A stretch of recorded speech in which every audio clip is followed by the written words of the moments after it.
너희 중에 싸움이 어디로부터 다툼이 어디로부터 나느냐? 너희 지체 중에서 싸우는 정욕으로부터 나는 것이 아니냐?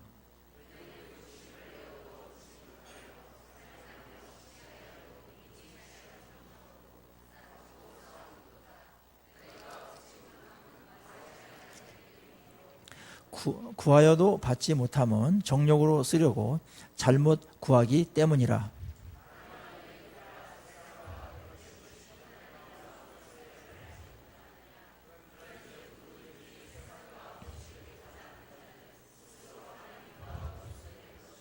같이요.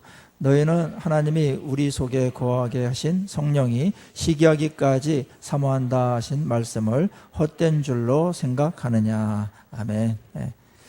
우리 야고보서 계속 되면서 그 흐름을 잡으면서 가는 것은 중요합니다. 어느 글이나 어느 대화나 이해할 때 흐름을 잡으면서 가는 것은 가장 기본이죠. 지난 시간에 두 가지 지혜에 대해서 배웠습니다. 하나는 세상에 속한 지혜가 있었고, 하나는 하늘로부터 온 지혜가 있었습니다. 세상으로부터 온 지혜는 다툼을 일으키고 파멸로 갑니다. 화평을 만들어내지 못합니다. 이기적인 데 뿌리를 뒀기 때문에 그렇습니다. 그리고 하늘로부터 온 지혜는 화평을 만들어냅니다. 여기서의 지혜는 모든 영역을 다 다룬 것은 아니고, 특별히 관계에서 화평을 만들어내게 하는 게 지혜인데, 그 지혜의 화평을 만드는 지혜는 어떤 것인가 쭉 이야기했었죠. 3장 마지막 절에 화평하게 하는 자들은 화평으로 심어 의의 열매를 거둔다, 이렇게 되면서 이제 4장 1절로 넘어갑니다. 화평이 목적이었습니다. 어느 공동체든지 가정이든지 교회든지 국가든지 화평하게 되는 게 1차적인 목적입니다. 그것이 가장 최선의 길로 가는 것이고, 화평케 하는 자가 있다면 그 사람은 굉장히 지혜로운 사람입니다. 가정이 화목하게만 된다면, 그 다음에 교회가 화목할 수만 있다면, 이제 국가가 싸우지 않고 국민들끼리 화목할 수만 있다면 얼마나 그게 행복하겠습니까? 그래서 화목하게 되는 것, 그게 지혜다, 그겁니다.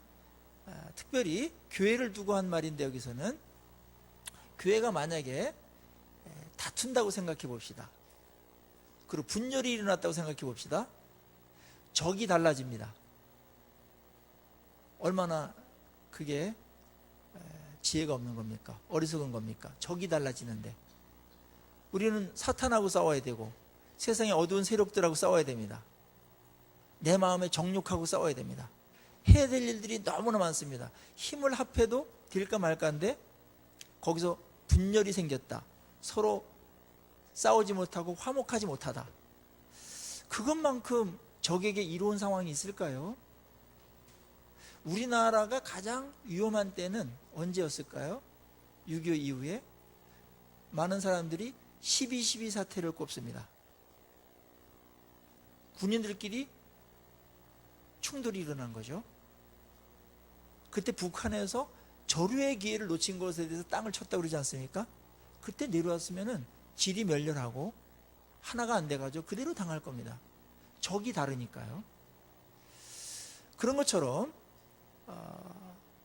우리 교회 안에서 가장 위험스러운 상황은 분열하고 싸울 때입니다. 그러니까 이제 야고보는 이제 교회 전체 대표로서 화목해야 된다, 이거를 말하죠. 항상 어른들은 뭐 자녀들 만나거나 가족들 화목해야 된다, 이거를 많이 만나지 않습니까? 그렇듯이 교회도 똑같습니다. 하나님도 이걸 원하십니다. 뭐 화목하게 해놓고 뭐 하나님의 일을 하든지 말든지 화목하게 해놓고 뭐 다른 어떤 봉사를 하든지 선한 일을 하든지 이래야 되지, 하나님의 백성들이 화목하지 못한 상태에서 어떤 것을 하는 것은 엄청난 힘이 들어요. 그냥 가만히 있어도 에너지가 줄줄 셉니다. 그런데 화목이 되고 기쁨이 되고 하나가 되면은 가만히 있더라도 에너지가 생겨요. 서로 만나는 것 자체가 에너지예요. 함께 있는 것 자체가 힘이 돼요. 이게 얼마나 지혜롭습니까? 얼마나 최선입니까? 교회는 그래야 된다, 그겁니다. 교회가 하나 되지 못하는 일들을 우리는 한국 상황에서 많이 보아왔습니다. 분열의 상처들이 있죠. 남북 분열도 상처가 큰데 또 교회에도 그런 일들이 많이 있었죠. 그렇게 되면 어떤 일이 벌어지냐면 세상 사람들이 교회를 우습게 봅니다. 지네들도 뭐 하나가 안 되면서 싸우고 지지고 볶으면서 뭘 우리 보고 뭘 교회 나오라고 그래? 그런 콩가루 같은데 안 가. 이렇게 돼버릴 수 있겠죠? 그래서 하나님의 일이 근본적으로 어려움을 겪게 돼요. 하나가 되는 거 굉장히 중요합니다. 화목이 그래서 최고의 지혜라고 보는 겁니다. 누구든지 뭔 일을 하든지 진리가 아닌 이상, 아주 악한 이단이 아닌 이상은 화목하셔야 돼요. 그게 지혜고 최선입니다. 결국 글로 가야 됩니다. 그런데 야고보가 목회했던 그 상황에서도 역시 교회는 또 부족함이 있고 또 미숙함이 있고 또 이 욕심이 있는 사람들이 들어와서 있기 때문에 같이 신앙생활을 하기 때문에 다툼이 있었던 것 같아요. 그래서 그 문제를 얘기합니다. 4장 1절에서는 이 화평과 아울러서 그러면 싸움이 어디로부터 오는가? 다툼은 어디로부터 오는가? 이걸 우리가 규명하고 진단하고서 그걸 해결하자. 이렇게 문제를 끌고 오죠. 그래서 다툼은 어디서부터 오는가? 싸움은 어디서부터 오는가? 명료하게 이렇게 말합니다. 싸우는 정욕으로부터 난다. 싸움이라는 것, 다툼이라는 것은 정욕으로부터 난다. 아주 이기적인, 자기중심적인 그런 마음에서 나오는 것이다. 2절에 보면 너희는 욕심을 내어도 얻지 못하여 살인하며 시기하여도 능히 취하지 못함으로 다투고 싸우는도다. 욕심을 과도하게 내는 게 탐욕이죠. 욕심이 잉태한 즉 죄를 낳고 죄가 장성한 즉 사망을 낳는다고 야고보서는 미리 앞에서 말씀하신 바 있어요. 그 욕심을 잘 다뤄야 됩니다. 이 욕망으로 발전하지 않도록 다뤄야 됩니다. 물론 이 부분을 조금 정리할 필요가 있는데요. 욕구가 있고 욕심이 있고 욕망이 있어요. 이렇게 구분해서 설명 좀 해드리겠습니다. 욕구는 건강한 것이고 아름다운 것이고 정상적인 것입니다. 하나님께서 주신 것이기 때문에 선한 것이죠. 우리의 생존을 위해서, 우리 행복을 위해서, 또 존귀한 것을 위해서 보존하고 기리기 위해서 하나님께서 우리에게 건강한 욕구라는 걸 주셨어요. 욕구가 없다면 인간은 생존하기가 굉장히 힘들어질 겁니다. 먹는 욕구, 대화하고 싶은 욕구, 서로 사랑 나누고 하는 욕구들, 많은 좋은 욕구들이 많이 있어요. 그런데 욕심은 뭐냐 하면 이것이 이기적인 것으로 발전하는 것입니다. 욕구를 넘어서서 불필요한 것을 바라고 추구하는 것입니다. 욕구는 필요한 것이에요. 욕심은 필요 이상의 것입니다. 탐욕은 한 단계 더 나가서 다른 사람을 해치면서까지도, 피해를 주면서까지도 그것을 얻으려는 욕망입니다. 그거는 나중에 다툼을 일으키게 되겠죠.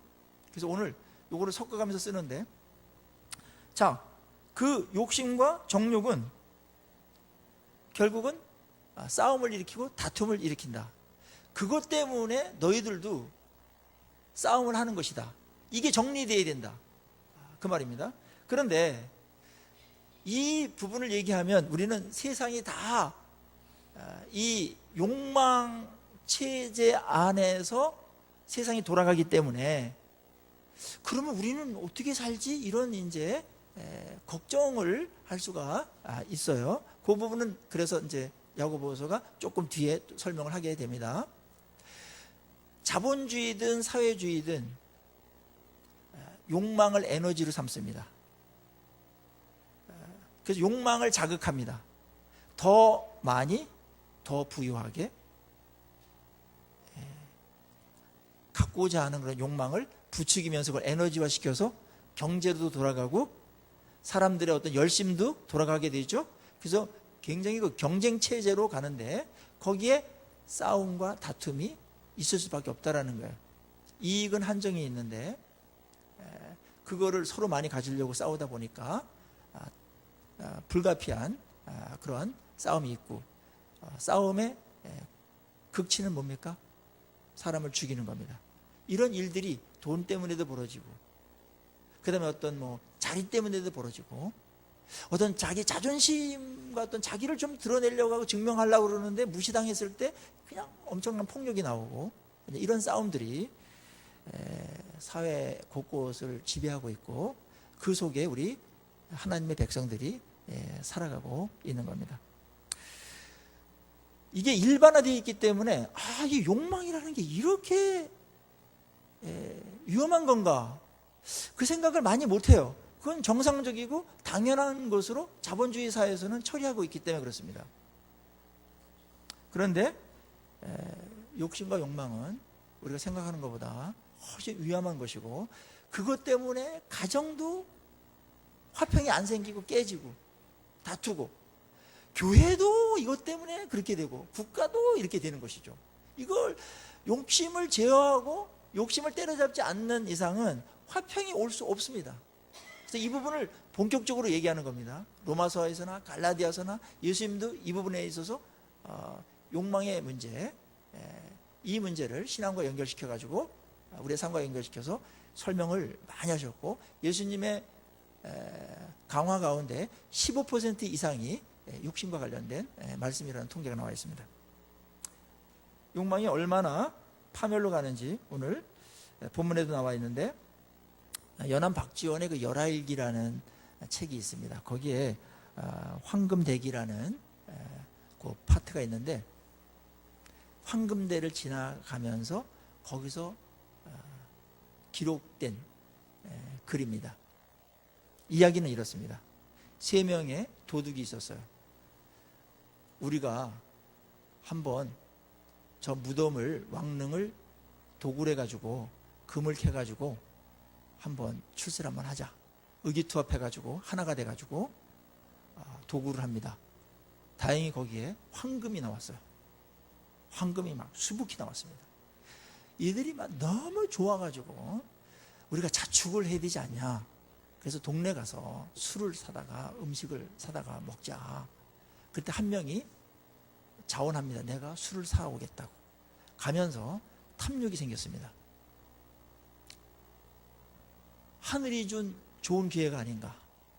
술에다가 독을 타서 그들을 먹이면 그 모든 금은 내게 되지 않겠는가. 어떻게 이렇게 내게 이렇게 기특한 생각이 들었을까.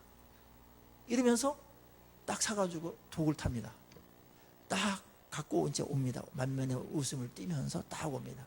근데 그 술을 내려놓자마자 이 2명이 달려들어가지고 이들을 이 술 사온 사람을 때려서 죽입니다.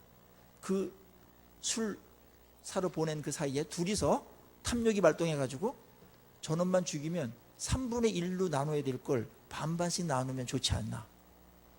그래서 하나가 돼가지고 서로 화목해가지고 때려 죽입니다. 한 명 죽여놓고 묻어놓고서 자 됐다 이러면서 손을 털고 술을 그냥 마음껏 들여 마셨습니다. 조금 있다가 다 퉁퉁 붓고 독이 올라가지고 다 죽었습니다. 이들이 죽고 시체가 치워지고 그 금덩어리는 누군가 발견되지 못하다가 이리들이 구르다가 어느 지나가는 사람이 발견돼서 그 사람의 것이 됐다는 얘기입니다. 그러면서 이 똑똑한 박지원은 이러한 줄을 달아요. 이 금이 무덤 속에서 파낸 것이고 독약을 먹은 자들의 유물이며 또 앞사람 뒷사람을 거쳐 몇천 몇백 명을 독살했는지는 상상조차 하지 못했을 것이다. 더 많이 차지하기 위한 싸움으로 여기까지 온 금덩어리고, 여기서도 한 장면이 지나가는 거죠. 탐욕은 내가 부려가지고 얻은 것 같은데 또 빼앗기는 것이 탐욕이에요. 그래서 오늘 성경은 아주 단순하게 이렇게 말합니다. 2절에 너희는 욕심을 내어도 얻지 못하여 살인하며, 살인까지 하잖아요. 시기하여도 능히 취하지 못함으로 다투고 싸운다. 얻은 것 같은데 없어져 버려요. 또 그게 계속 된다 하더라도, 좀 시간이 오래 간다 하더라도 하나님을 믿는 사람에게는 의미가 없는 것이며, 그것은 그를 행복하게 하거나 가치 있게 만들지 못하고 추하게 만들고 심판대 앞에서 또 심판을 받는 그런 일들이 남아 있는 것입니다. 자, 그렇다면은 우리 믿는 사람들은 그러면 욕심을 부리지 아니하면 이 땅에 살 수가 있는가? 그럼 우리가 필요한 욕구들은 무엇으로 채우는가? 그거에 대해서 하나님의 말씀을 이렇게 전개해 나갑니다. 2절 뒷부분에 너희가 얻지 못함은 구하지 아니하기 때문이요, 이 말을 하죠. 자, 여기서 우리가 이 땅에서 필요한 필요, 욕구를 하나님께서 다 아시기 때문에, 그분은 아버지시기 때문에 우리가 구하면은 하나님께서는 가능하면 주시겠다라는 마음이 있다라는 거예요. 그거는 여러 곳에서 주님께서 약속을 하셨습니다. 하나님 아버지다. 그래서 너의 인생에 필요한 것들을 누구보다도 잘 아시고 그 필요를 공급하시는 하나님 아버지시다. 너희들이 구하지 않아도 주신 것이 많죠? 우리들이 구하지 않고 그 아버지이기 때문에 공급받은 거 너무나 많아요. 그런데 우리가 정말 필요하고 또 하나님의 나라와 또 뜻을 위해서 다른 사람 복되게 해서 해야 될 일들이 많이 있기 때문에 더 필요한 것들을 하나님께 구하라고 말씀을 하셨고, 그것에 대해서 하나님께서는 약속을 한두 번 한 게 아니십니다. 제가 몇 가지만 그 약속을 확인해 드리겠습니다. 마가복음 11장 24절은 그러므로 내가 너희에게 말하노니 무엇이든지 기도하고 구하는 것은 받은 줄로 믿으라. 그리하면 너희에게 그대로 되리라. 아멘이죠? 네. 마태복음 18장 19절에서는 진실로 너희에게 이르노니 너희 중에 두 사람이 땅에서 합심하여 무엇이든지 구하면 하늘에 계신 내 아버지께서 그를 위하여 이루게 하시리라. 요한복음 16장 23절 24절에서 너희가 무엇이든지 아버지께 구하는 것은 내 이름으로 주시리라. 지금까지 너희가 내 이름으로 아무것도 구하지 아니하였으나 구하라. 그리하면 받으리니 너희 기쁨이 충만하리라.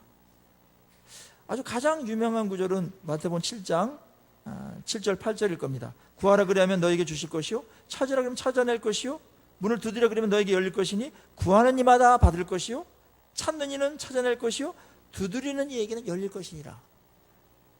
그러면서 이제 아버지가 아들이 떡을 달라 하는데 아버지가 돌을 줄 적 없으며 생선을 달라는데 뱀을 줄 적 어디 있겠냐 하면서 다시 말해 아버지와 자녀 관계로다가, 하나님은 그런 분이세요.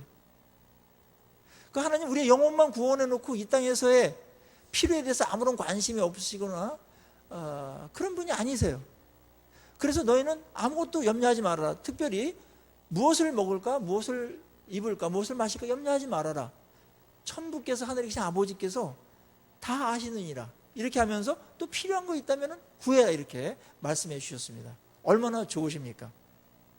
자, 여기서 우리가 굉장히 중요한 하나님의 의도를 읽어내야 되는데, 자, 탐욕은 세상의 방법으로 자기의 즐거움과 자기의 어떠한 그 부유함만을 위해 가지고 동기나 방법에 있어서 하나님께서 원치 않는 방법이라는 것입니다.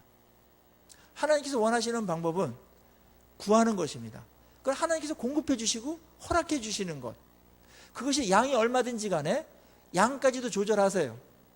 어떤 사람에게는 필요해서 많으면 많이 맡기시고, 뭐 믿음의 분량과 동기와 뭐 여러 가지를 보세요. 뭐 부르신 거 여러 가지를 보시기 때문에 어떤 분에게는 정말 근근히 이렇게 살아가는데 뭐 부족함이 없도록 하나님께서 허락하세요. 어느 한순간은 굉장히 어려운 시기도 지날 때가 있지만 길게 인생을 볼 때 하나님은 이런 부분에 있어서 공급자시고 책임을 져주시는 만주의 주 되신 것을 늘 확인하십니다. 믿으시죠? 네.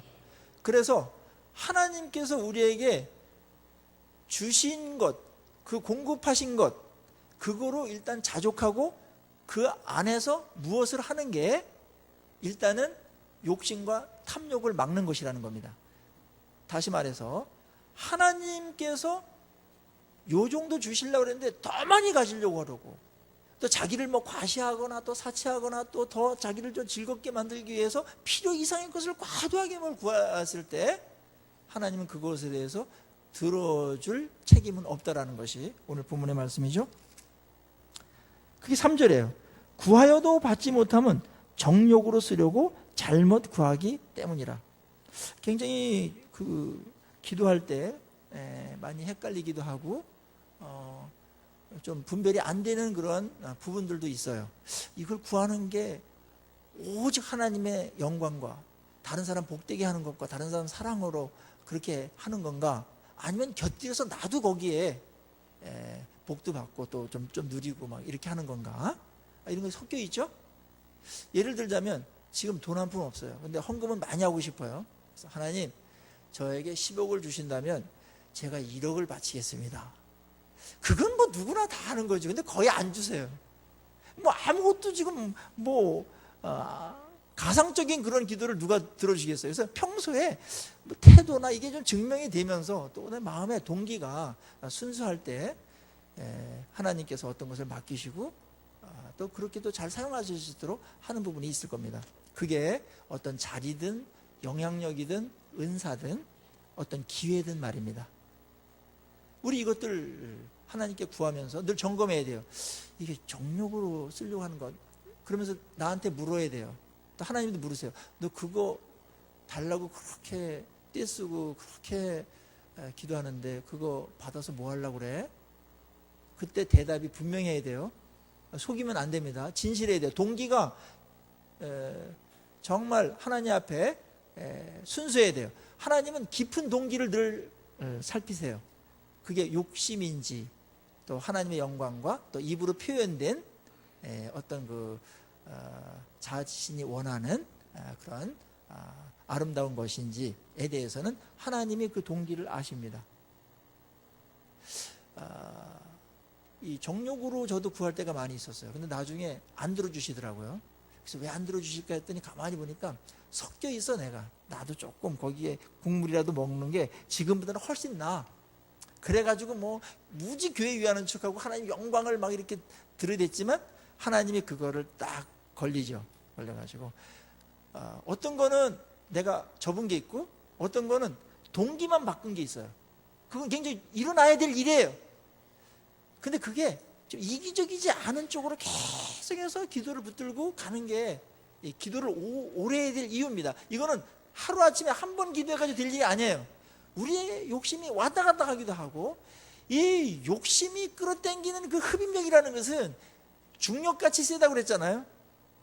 누구도 이기지 못하기 때문에 기도는 늘 막아내면서 순수성을 유지하는 게 굉장히 중요합니다. 오늘 여러분들 기도 응답을 받기를 다 원하시죠? 여기 오늘 하나님께서 굉장히 중요한 말씀이 있어요. 긍정적인 것은 너희들이 받지 못함은 구하지 아니함이요. 하나님께서 구하면 주실 것이 많이 있다는 거예요. 얼마나 감사해요. 그러니까 안 구하는 분들, 이분들은 도대체 그 하나님이 어떤 분인지를 모르는 겁니다. 하나님이 나를 얼마나 생각하시고 하나님 얼마나 그 사랑 때문에 뭔가를 주시고 하나를 더 주고 싶은 그런 분이라는 것을 모르고 그냥 이렇게 형식적으로 그냥 종교적으로 이렇게 살아가는 분들이에요. 그런데 어떤 또 부류는 하나님은 무조건 준다. 그래가지고 무조건 그냥 욕심 섞여가지고 그냥 막 이렇게 구하는 사람들이 있는데 이분들은 기도를 또 많이 하는 게 특징이에요. 왜냐하면 안에 육체적인 욕망이 막 에너지가 돼가지고 기도의 자리로 달려오게 하는 부분들이 있거든요. 그리고 간절할 수 있습니다. 여러분 뭔가를 이루기 위해서, 욕망을 이루기 위해서 인간은 간절해질 수 있죠. 열심 낼 수 있습니다. 성실할 수 있습니다. 기도가 그럴 수 있는데 그런 기도는 꽝이다 봅니다. 욕망은 안 된다. 하나님께서 욕망으로 하는 것은 그 사람에게도 해롭고 하나님이 그것에 대해서 책임질 아무런 의향이 없으세요. 왜냐하면 그 욕망이 되면 그 사람이 더러워지기 때문에 더 귀한 거를 망가뜨리거나 더 귀한 것을 이 덜 귀한 것과 바꾸는 일들이 벌어지기 때문에 하나님이 뭐가 귀하고 또 우리를 사랑하시는 분이기 때문에 최선의 것을 주시기를 원하시 하나님께서 그걸 용납할 수 없습니다. 성격상 지혜상 주실 수 없다는 겁니다. 그래서 기도하실 때 하나님 이게 욕망입니까? 물으면서 해야 돼요. 그게 잘 안 밝혀져요. 이 양파 껍질 같아요. 동기라는 게 몇 개 한번 들어가 봐야 돼요. 몇 번 물으셔야 돼요. 왜 그거 구해? 뭐 때문에 구하니? 그 주면 뭐 하려고? 주면은 네 자랑하고 다니려고 그러지? 아유 거기서 한 번 걸리고 네 맞습니다. 아이고 얼굴 붉혀가지고 너 이거 구하면은 너 나 떠나고 나하고 빠이빠이 하려고 그러지? 뭐 새벽 기도도 안 나오고 기도도 안 하려고 그러지 이거 구하면. 그것도 또 걸리고 그래가지고 이거 기도를 좀 깊이 해야 돼. 정직하게 하나님하고 대화하면서. 정력으로 구하는 기도는 위험합니다. 오늘 한국교회는 이 부분의 기도가 너무나 창거리에 있어요. 하나님이 좀 안타까울 것 같은 생각이 들어요. 어느 방송에 기도를 중보 기도를 받아가지고 목사님이 이렇게 중보하는 그런 코너가 있어요. 근데 거기서 구하는 내용을 가만히 보면은 갓바위에서 구하는 기도 내용과 너무나 똑같다라는데 놀라움을 금할 수가 없습니다. 물론 거기서 구하는 것이든 여기서 구하는 것이든 필요한 것은 구해야 될 게 있어요. 알았죠? 아픈 거 구해야 됩니다. 그건 필요한 거예요. 그건 뭐 이기적이라고 말할 수 없어요. 아픈 걸 나야죠. 구하고. 근데 그것이 하나님의 또 여러 가지 뜻이 있기 때문에 또 내가 먹고 살 게 없다. 그럼 그거 뭐 구해야 되죠. 또 자녀들 축복하는 거 구해야 되죠. 그러나 그 동기는 항상 순수해야 된다는 겁니다.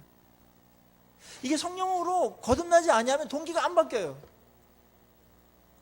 이 세상의 이 탐욕이라는 것은 어마어마합니다. 이번에 아파트 조사했는데 603채 가진 부산의 60대 뭐 이렇게 500채 이상 갖고 있는 사람들 뭐 그게 뭐 여러 가지 뭐 이유도 있겠으나 이 탐욕은 끝이 없죠. 이 세븐일레븐이라는 거 있지 않습니까? 이게 이제 달라스에서 1927년에 시작된 건데 탐욕을 반영한 겁니다. 아침 7시부터 저녁 11시까지 하겠다. 미국에서는 혁명적인 것이었거든요. 그러니까는 계속 구매하고 계속 소비하고 막 이런 것들을 부추긴 겁니다. 근데 우리나라에서는 세븐일레븐 이건 아무것도 아니고 24시가 나왔죠. 이게 지금 막 엄청나게 돌아가는 거예요. 자족을 모르고 더 부유하게 그리고 그 목소리가 계속 외쳐대고 오면서 이제는 그만해도 됐다라는 말을 못하죠. 이게 이제 탐욕으로 돌아가는 것입니다.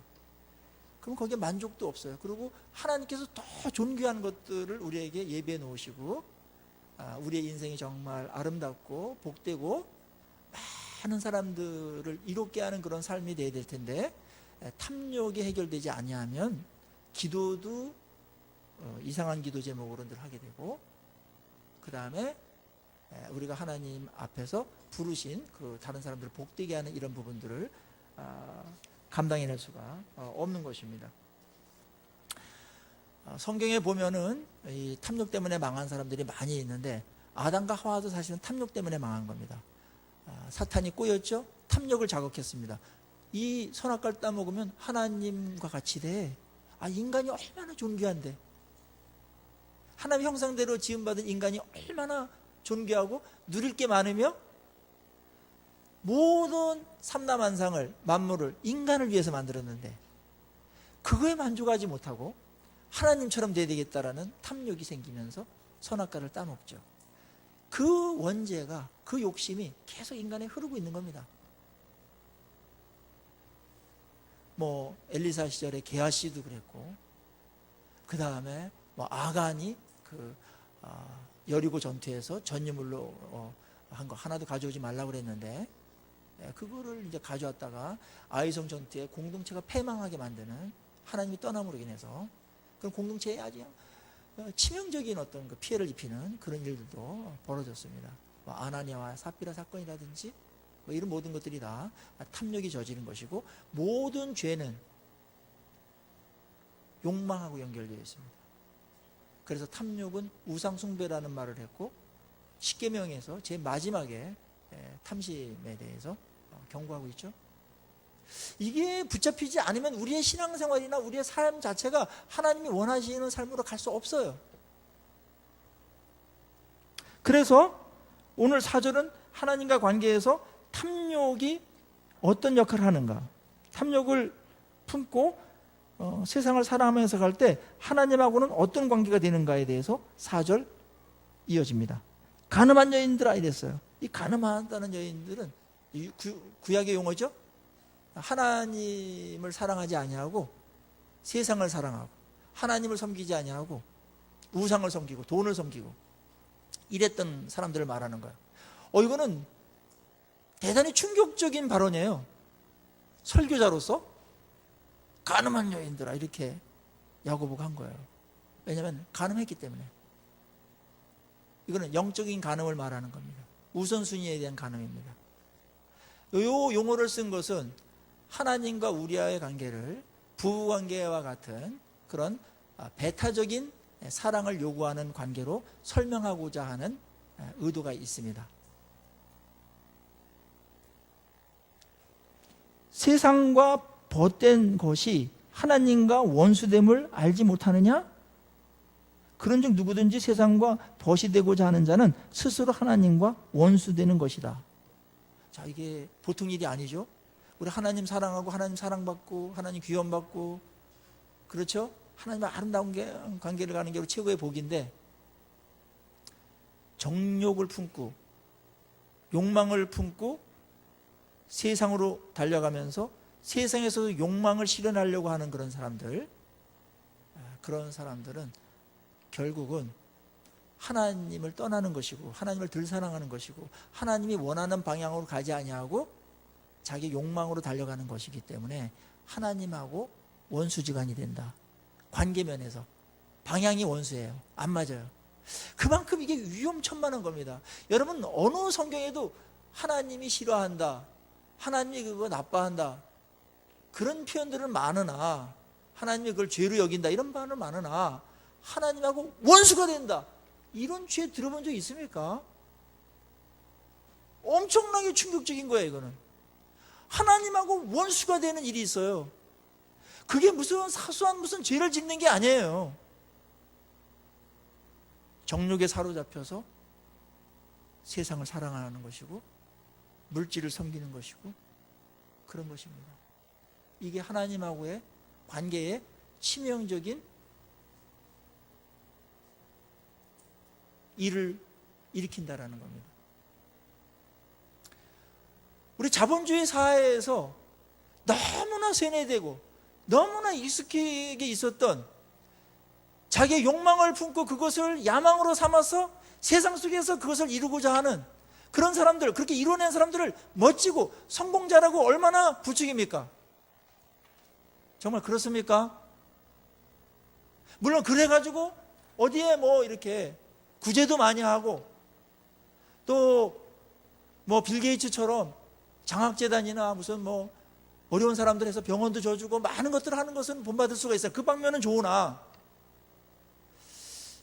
자본주의 사회에서는 돈 많이 버는 게 성공이라는 이러한 생각이 어느부턴가 들어왔고, 옛날에는 정의와 자유를 위해서 함께 사는 것이 굉장히 공동선이었고 가치였는데, 이제는 돈 많이 버는 게, 또 세상에서 출세하는 게 그게 성공이다, 그게 축복이다, 이렇게 바뀌어버렸습니다. 굉장히 위험한 등식입니다. 그렇지 않습니다. 하나님은 물론 부자를 미워하거나 부자를 안 만들거나 그러지 않아요. 하나님께서 맡기는 게 있어요. 그렇지만 그 부 자체가 목적이 되거나 성공이 되면 안 됩니다. 그것은 수단이고 방편에 불과합니다. 그렇지 않으면 우리는 세상 사람들하고 똑같이 가게 되고, 결국은 하나님을 사랑하는 그 중심이 세상을 사랑하고 내가 원하는 물질과 내가 원하는 명예와 어떤 목적을 사랑하게 돼요. 그러면서 그것을 섬기게 됩니다.